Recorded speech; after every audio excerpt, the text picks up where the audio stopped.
mga mamshi, so today samahan nyo kami sa aming daily life routine dahil maaga ang kanyang exam, maaga ko rin siya prepare at pinakain. At syempre sabayan ko na rin siya para kahit paano banding na rin namin magnanay. Ayan, naayusan ko na rin siya ng buhok para maayos at malinis siya tingnan pag pumapasok sa school. At binihisan ko na rin siya ng uniform para mamaya-maya konti ihatid ko na siya.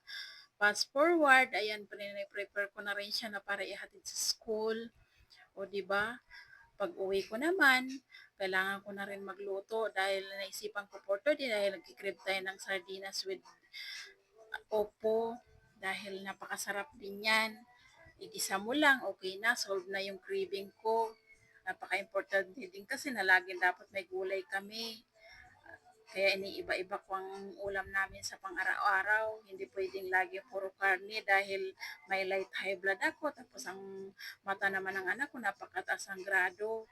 Advice yan ng doktor na dapat more on gulay. O diba bilang isang ina, syempre gusto ko rin naman kahit paano sumunod sa doktor.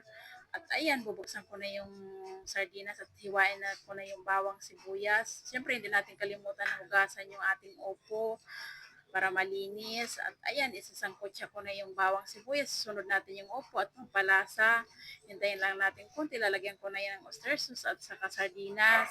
At papakuloy natin. Ayan, paluto na. At syempre, hindi natin kalimutan ang ating mga kalat hugasan.